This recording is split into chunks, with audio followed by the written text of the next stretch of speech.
Did you know that lying at the heart of the seemingly simple horror story lies a much deeper and darker narrative hidden beneath the surface that most people overlook on their first playthrough? Are Anita and Amelie the same person? Does the ending really mean that Anita and Amelie are going off to college?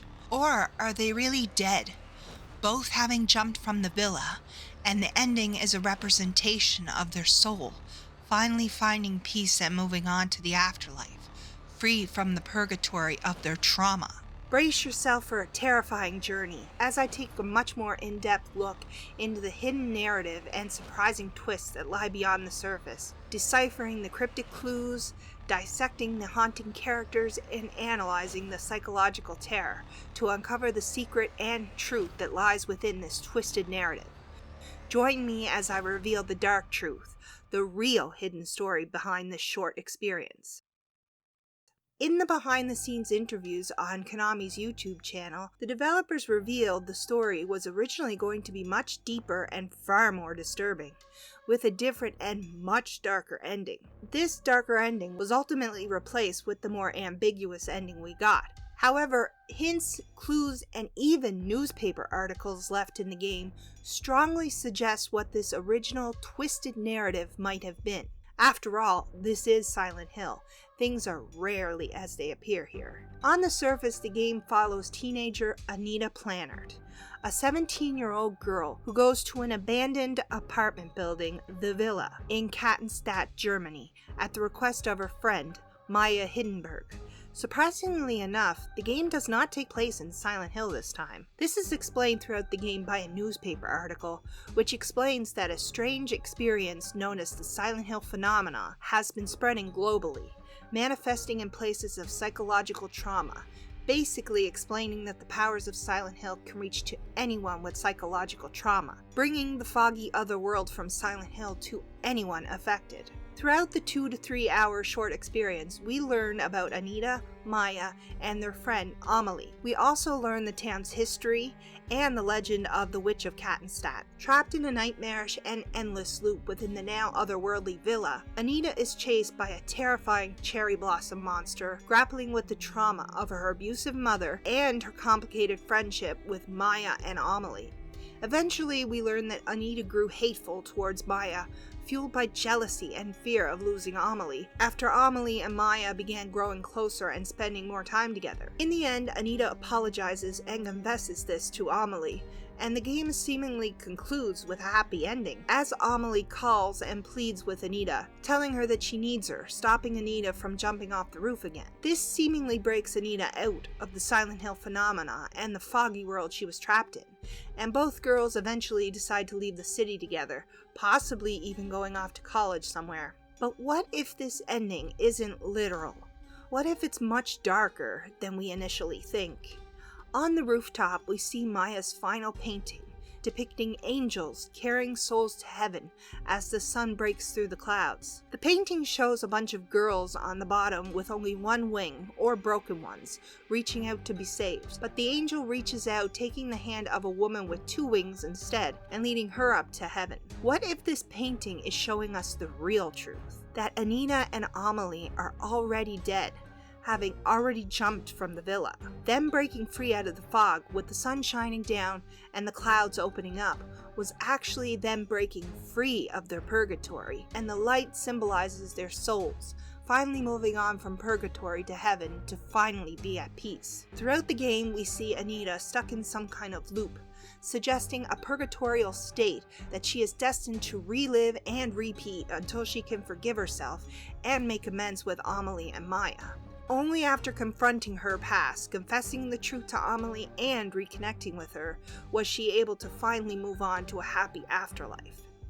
Think about that for a minute, as I will come back to this theory in a little bit. First, I want to get to my main theory though, which connects to this afterlife theory later on. I believe Anita Plannert and Amelie are actually the same person. 2 personas or alters living within a single person, suffering from dissociative identity disorder, previously known as multiple personality disorder. I'd also like to point out here that this isn't even the first time that a Silent Hill game has had ideas about using multiple personalities or a persona plot for one of their stories. As in the early stages of Silent Hill 2, the story was originally going to have a split personality for James, with this alternate persona being called Joseph. We also have to remember that Silent Hill itself is also a town that has two personas, a place where reality and personality are split, fractioned into different realities like the real world, the fog world, and the other world, all which presumably exist at the same time on multiple planes or realities of existence, mirroring a fractured psyche. Given that Masahiro Ito worked on both games, it doesn't surprise me that they might have wanted to explore alternate personality themes in newer games as well. Before we move on though, I'd like to make it clear that I am not a mental health care professional, and I don't know what it's like to live with D.I.D, dissociative identity disorder, so I can only speculate with what I've read and researched on this disorder online. If any of my info is wrong or misunderstood, please let me know in the comments below. This is just a theory based on online research and in-game clues. It is in no way meant to offend anyone, trivialize, or make light of this disorder, and is not known if this is what Konami and the writers actually intended for this game. Okay, let's look at the evidence supporting these theories by taking a look at Anita and Amelie. Let's look at Anita's past, her family, and the tragedy surrounding her. She grew up in an abusive home with a traumatic and terrible childhood due to an abusive mother, Krista Plannard, whose husband left her after she had her two children, Anita and her brother. Krista longed to have a new father figure for her two children to grow up with so that they could have a real family, so she began dating. But when her children didn't take too well to the new man in her life, she began to get angry, becoming very neglectful and abusive to them. She locks both Anita and her brother in the closet as punishment, and things only get worse when her boyfriend leaves her. She begins resenting her children. She blames Anita and constantly calls her names, referring to her as a curse passed down from her mother, even leaving them both home alone and locking them in the closet for days. After being reported for neglect by a neighbor, Krista locks her children in the closet yet again, which ultimately culminates in Anita's younger brother dying in the closet with her, staring at her lifelessly, and eventually leading Krista having to hide the body in the fridge. Anita is traumatized, of course, and escapes to a neighbor's house where she reports her mother to the police, with the police finally arriving and eventually arresting Krista. Despite vowing not to repeat her own abusive upbringing, the sins of the mother pass on to the daughter, unfortunately, with Krista, now a mother herself, ultimately also becoming a resentful parent, mirroring her mother's own abusive behavior and viewing her children as a burden and a curse as well. Not much is known about what happened to Anita after her mother was put into jail, but we can assume that Anita was put into some kind of orphanage or foster care system, and that she was probably adopted by a foster family. Anita's horrific childhood with an abusive mother and the death of her brother is deeply traumatic for her, so it would be easy to see why she would develop dissociative identity disorder, since individuals with D.I.D have a history of severe trauma and abuse. We don't hear anything about Anita's personal home life, if she has a new family or who is looking after her, but we do know from Amelie's diaries and pictures that Amelie has a mother, father, and a brother, just like Anita used to have, which is also similar to the family structure that Anita's mother always wanted her family to have as well. Amelie actually mentions that she knows her mother is not her real mother, which means that Amelie is either adopted or living with a foster family, just like Anita would be as well. From the diaries, we also know that Amelie is a good student. She's good at studying and getting good grades. Amelie seems to want to get these good scores to go to college, but also to make her mother proud of her, almost like she's desperately seeking her adopted mother's love and approval. We also find out that her parents began fighting a lot, and that Amelie herself is devastated when she finds out her parents are bankrupt and out of money, which means that she won't be able to go to college like she had originally planned. This culminates in Amelie begging her mother not to leave her, because she doesn't want to be stuck alone with her brother. But the mother leaves anyway, and Amelie becomes distraught, claiming she has to get out of here and disappear. On September 25th, 2002, 2022, 2 days later, we find a newspaper article of a dead girl's body being found, having jumped to her death from the Kettenstadt apartment villa building at 10 a.m. on the night before, on the 24th. It is believed this girl killed herself because she was distraught over not being able to go to college, which strongly suggests that this dead girl is in fact Amelie herself. Yet in the ending on the date of September 29th, Amelie posts about going to college with her best friend Anita. This essentially means that Anita is going to college at the end of the game with the dead girl. So, yeah. How exactly is Anita going off to college then with a dead girl? Well, if Anita and Amelie are the same person and are already dead after having fallen to their death from the apartment villa, then that means they are going off somewhere else together. To me, this sounds like their souls are going off to the afterlife, now finally being at peace and able to move on. We also find out throughout the game that Maya, Anita and Amelie's friend, is an artist who says she wants to depict the inner trauma of other girls. Maya says she wants to show other girls hidden feelings, their impulses and urges, showing how these other girls feel on the inside but can't show on the outside, and the flowers represent the girls overcoming their past traumas, or at least their desire to do so. This explains why Maya seems so fascinated by Amelie, and by association, Anita as well. In the flashbacks, Maya asks Amelie Anita what she's hiding inside. It seems like Maya knows, or at least suspects that there is another side to Amelie, and wants to find out about her past, along with what she is hiding deep inside. It also explains Maya's final painting at the end, depicting Amelie in a white top, which represents the light and untainted side, and Anita in a dark top, which represents the dark and trauma-filled side of her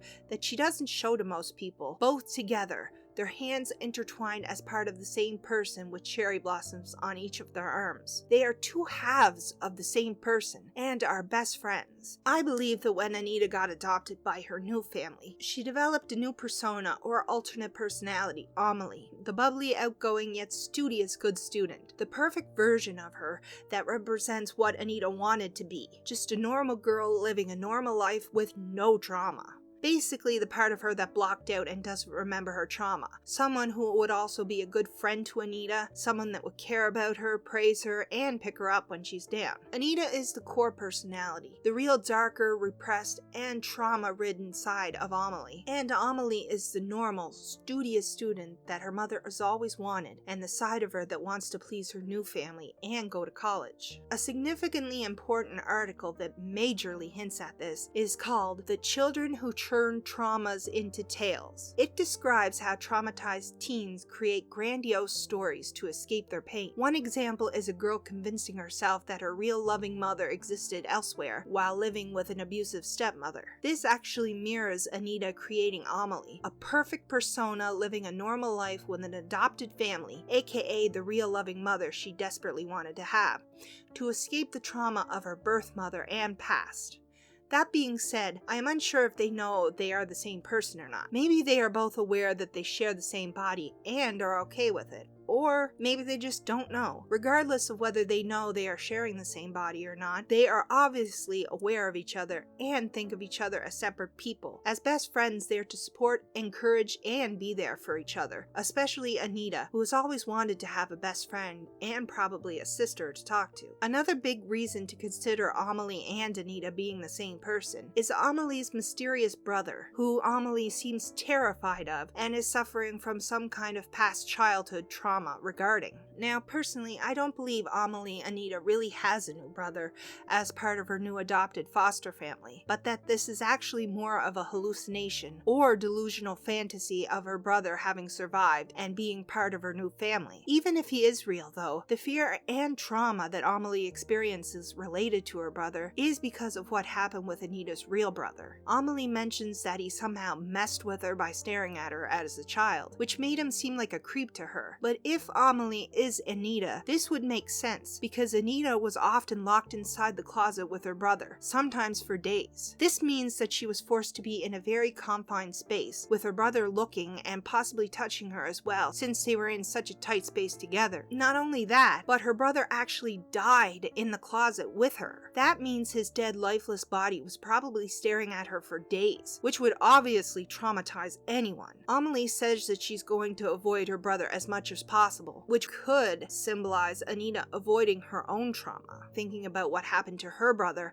and coming to terms in dealing with his death and the trauma from it. If Amelie is Anita, then it's no wonder she is scared of her brother being around and staring at her, because that represents her trauma coming back, and having to face the reality that her real brother is dead when she wants to avoid remembering it. This is further backed up by the recurring black hole in the wall after Anita dies, which is actually the same hole she made in that traumatic closet. Having said that though, there is also the strong possibility that Anita did not get adopted, but actually lives alone by herself after having run away from foster care instead. Like the previous article I mentioned, Anita could simply have hallucinated or made up a grandiose fantasy of her as Amelie, living a perfect new life with a new adopted family and her brother, when in reality she's just living alone. With these bigger points out of the way, let's take a look at some smaller hints and clues that point to Amelie and Anita being the same. The most notable is probably their looks. I mean, they look identical. Same long dark hair length, glasses, same facial features, yet they are both opposites. Anita is messy and dark and wears dreary baggy clothes, while Amelie is clean, bright, outgoing, and wearing brighter and fancier outfits. Both mention having acne, struggling with depression, as well as taking medication. Aside from the one photo of Amelie and Anita together on Anita's phone, and despite being supposedly close friends with Maya, there are no other photos of all three girls together, or of Anita and Maya together. The only photos we see of Maya are with Amelie and never with Anita. Later we learn that it's Maya and Amelie who were close friends and always spending time together, and not Anita. Most of the flashbacks we experience, except for one, only ever really show Maya talking to one person, from the perspective of what we assume is Anita. But if Anita and Amelie are the same, then Maya would probably be speaking to the Amelie persona, which Anita is seeing the events of through her eyes or her own memories. Now, you'd be right to point out the flashback in which Maya seemingly sees both Anita and Amelie, and she specifically mentions that the two of them are from her class. This is a great point, but can also be explained as well. We see this because Anita perceives it this way due to her fractured identity. Most people with dissociative identity disorder not only experience changes in sense of self, sense of agency, and changes in behavior, but they can also experience changes in consciousness, memory, perception, and cognition. They can even suddenly become depersonalized observers of their own speech and actions. This means that they can become detached from their actions, that they can watch or see themselves from outside of their own body, often feeling like their surroundings aren't real and that they are living in a distorted dream. I think the cinematic live-action cutscenes were done in live action on purpose, since those who experience depersonalization and dissociation usually describe it feeling like watching a movie of your own life. This would explain Anita's flashbacks being slightly altered, seeing herself and Amelie together, believing that she is two separate people and that Maya is talking to them both, when in reality she is only really talking to Amelie, her other personality. That's why Anita mentions that Maya acted like she wasn't even there. One point in particular is that people with dissociated identity disorder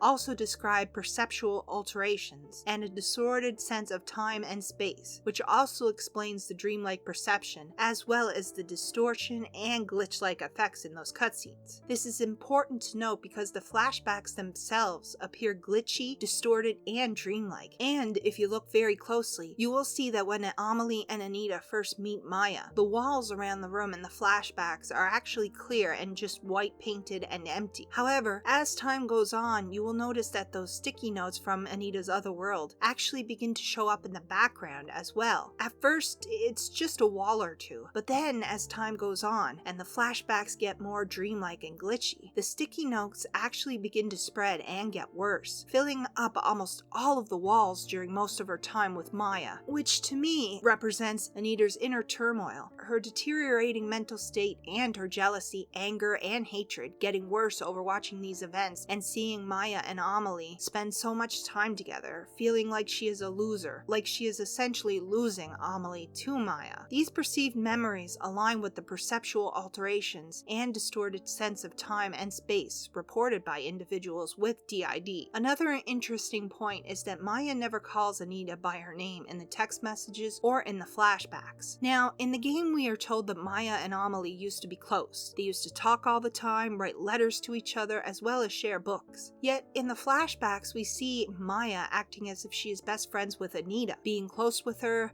commenting on Anita's handwriting and her letters, and asks if she, Anita, read the book she gave her. She doesn't mention Amelie or Anita by name at all in these flashbacks, and it's weird that we are seeing them from Anita's point of view when it seems like the flashbacks should be from Amelie's point of view instead. This is most obvious when Maya gives her the book with the letter that was supposed to be given to Amelie, but Anita keeps it and hides it from her. In the flashbacks, when Maya gives the book back to Anita, she tells her that she wrote a letter of her impressions in the book and tells her to read it when she gets home. Later, we find out that Maya's letter was actually a message to Amelie, telling her that she wishes to run away with her. Now, Maya doesn't actually tell her to give the book and letter to Amelie. She just gives it to Anita. Now, if the note was so important to ask Amelie to run away together, why would Maya give it to Anita inside a book and tell her to read it? Why not ask her to give it to Amelie and let her read it, since it was for Amelie and not Anita? That's very strange and doesn't really make sense unless Anita and Amelie were the same person and Maya thought she was talking to Amelie when she didn't realize it was actually Anita. Alternatively, if Maya knows it's the Anita persona that she's talking to, then it makes more sense that she wants Anita to wait until she gets home to read it so the Amelie personality can read it instead. An important thing to note here that further proves that Anita is experiencing dissociative identity disorder is when Anita enters her old apartment and we as the player experience a shift in perspective, becoming smaller and smaller when we go to the bedroom and the closet where her brother and her were locked. At first you might think that this is just a cool game mechanic that the developers threw in, but Anita is literally becoming a child again while reliving and confronting her trauma, which is a symptom of D.I.D, as some people are reported as suddenly having their bodies feel different, like that of a small child, and experiencing a change in both perspective and attitudes before shifting back. There are also other little things too, like Amelie saying she is sleepy lately, which could also symbolize her persona being dormant inside of Anita when Anita is conscious, communicating with her through text from within, which could also be her way of talking to her alter. Her repetitive tasks asking about meds, art, and college could also be the dominant persona trying to maintain normalcy and checking in on the core personality, aka Anita. At the end, when Anita goes through the open door revealing memories of her past, she sees a small kid's table with the drawing she drew as a child of her mom, her brother, and her. Anita says she was so happy when her mother liked the first picture she drew. She comes to another desk, claiming she could have had a different life too, which I believe could actually be hinting at the other perfect life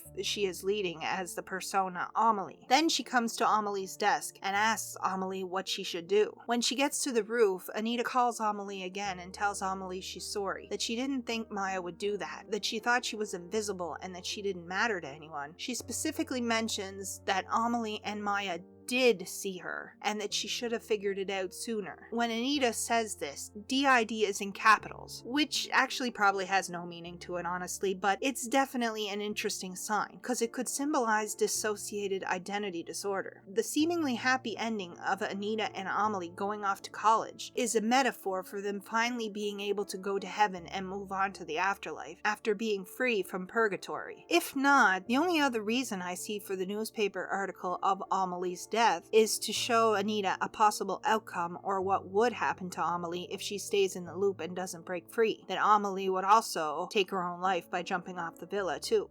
Finally, to wrap things up, I'd like to talk about the cult and witch aspects of the short message, as well as the original story of the short message based on what I've learned thanks to information from DuskGolem, aka Aesthetic Gamer 1 on Twitter, in two articles that Anita finds called Kettenstadt, the town cursed by a witch, and the witch hunt of Kettenstadt. It explains how Kettenstadt continues to see a rapid decline in population, that the economy is in shambles, and has failed to revitalize twice. It goes into detail about a number of researchers studying the occult that point to a witch as a cause of the economic downturn. It claims that in 1930s Germany, Kettenstadt attracted wealthy entrepreneurs and enjoyed a period of economic prosperity. Behind that success was supposedly a Japanese woman, who we later find out is actually Maya's great-grandmother, who used her clairvoyance and mystical powers to guide the entrepreneurs and to influence economic development in the town. She would come to be known as the Witch of the Far East, East and would be greatly respected by the German people. However, in 1947, the entrepreneurs suffered great losses. A large fire spread through their industrial parks, losing them the majority of their factories. The witch,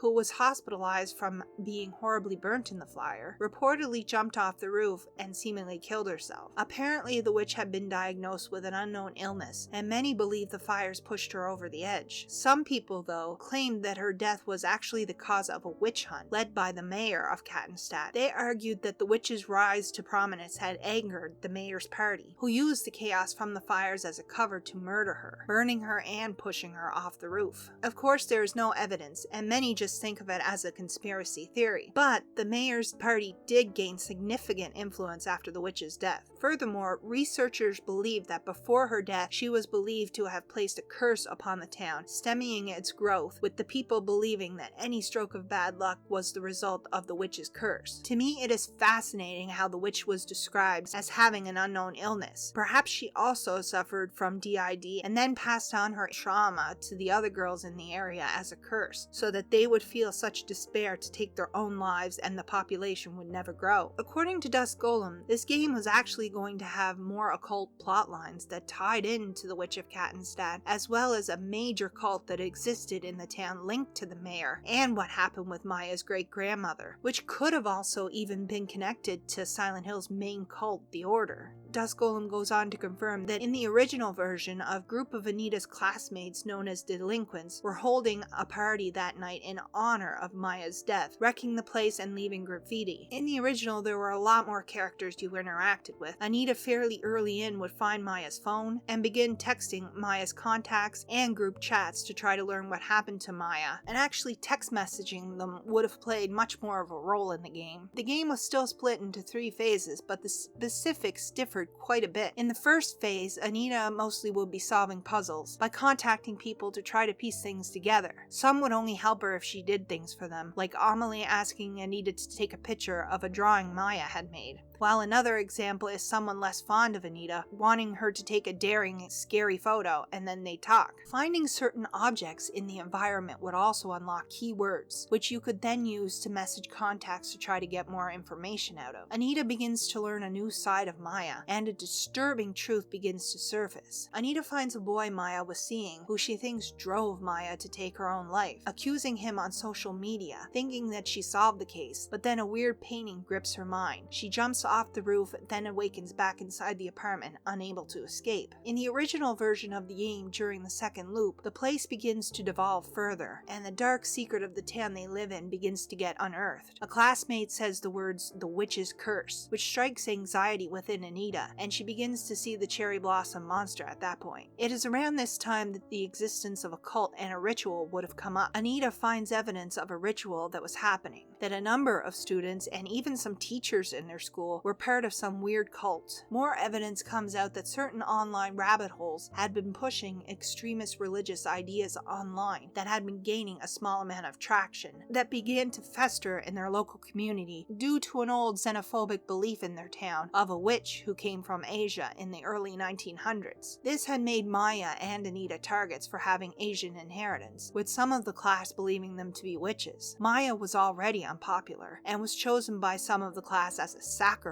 for some kind of stone castle ritual. Anita's bullying was also there, but people with ulterior motives from the cult wanted to tear her down even more, to isolate and prey on her, to draw her to the apartments to carry out the ritual. But the ritual failed after Maya herself took interest in the space and the deaths that happened there. Thus Golem further goes on to clarify that he actually understands why they changed this. Bringing the cult into it and being more actively involved in Maya's death could have sent the wrong message, and believes that they chose to make the plot less convoluted without so many characters. Originally, you would have been able to text something like 23 different people, so he believes Konami changed it to just focus on 3 core characters that were far more important to the story, along with changing the story to have a more positive message at the end, deciding not to have the theme of killing oneself as a way of a ritual, and instead focusing more on a grounded story. He concludes by saying, and I agree with his thoughts here that it would have been nice to see an expansion on the cult to explore the Silent Hill phenomena, and the cult even possibly tying into the Order trying to grow their numbers by radicalization online. So as sad as I am that the cult wasn't a part of the game more, I think it was the right move to focus more on 3 important characters instead of having a bunch of classmates getting thrown into the mix. If this was an 8 to 10 hour full-fledged game, then I could see them incorporating all of this into it, but not in a short 2 to 3 hour experience.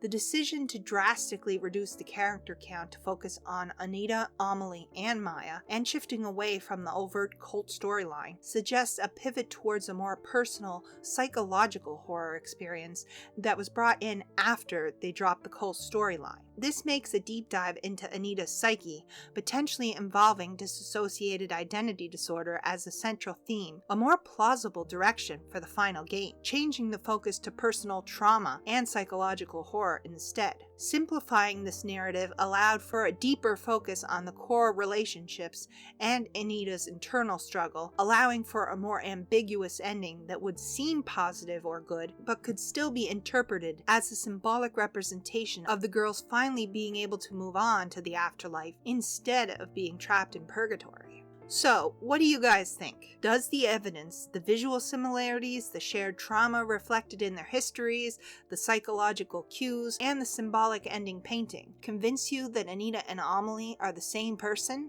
That they are a single mind fractured by intense and unbearable trauma, with Amelie being a carefully constructed persona created by Anita to cope and embody the life she longed for? If so, is that final scene truly them heading off to college? Or is it a powerful symbolic representation of their souls finally finding peace and moving on to the afterlife, free from the purgatory of their trauma, as suggested by Maya's Rooftop painting? Let me know your thoughts in the comments below.